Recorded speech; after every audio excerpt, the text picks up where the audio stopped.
So when I got here to LA, the moment which gave me a buzz, like wow, I'm here in LA, was the moment when I saw the Hollywood sign on the horizon, just like in the movies. And today we're actually gonna go up. That's something I've always wanted to do.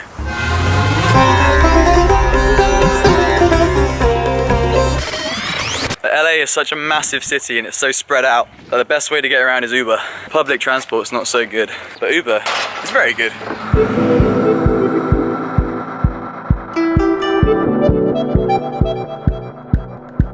The Ubers dropped us off at the bottom of the Hollywood Hills. Now we're climbing. There's a sneaky path which a friend had told us about, in which you can take a walk right up to the sign itself, not marked on the tourist map.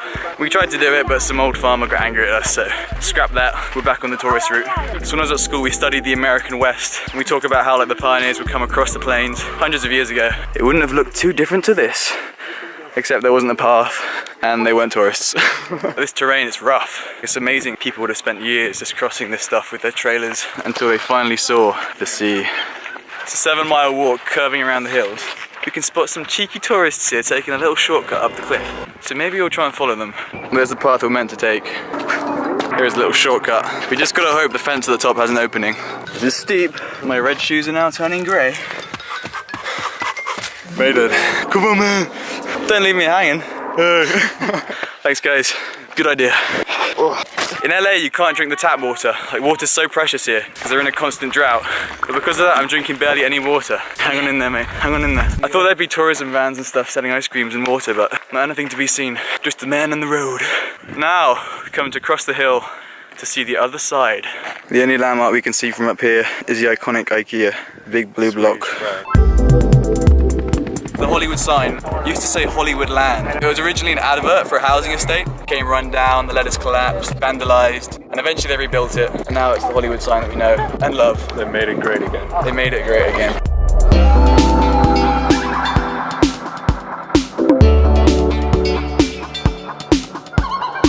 And it rained in LA a few days ago for the first time in ages, so there's not so much smog. Usually, apparently, this is quite a smoggy view of pollution. But we're lucky, we've got a clear view. United States Marine Corps, Star Spangled Banner.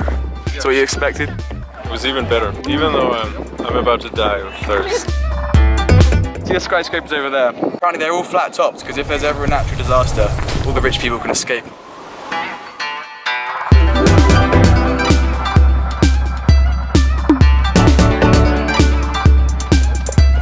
So there you have it, that was the Hollywood sign, a little hike up there. And yeah, I was impressed. And that's one more thing off my bucket list, because I've always wanted to go there. Whew, that brings us to the end of the trail. It was good, but we're all really dehydrated now. Little treehouse up there. So much money in these neighborhoods. Every house has got a different design. You have houses like this, and then higher up in the hills you have super modern houses. You have houses that look French, Spanish, medieval. And they've tried to make it like a castle, see, like that. English cottages. What other houses do you have? Houses that look like marshmallows up there. Day 20, climbing the hills, and we finally found some water. Bonnie, you're right. Now to Beverly Hills.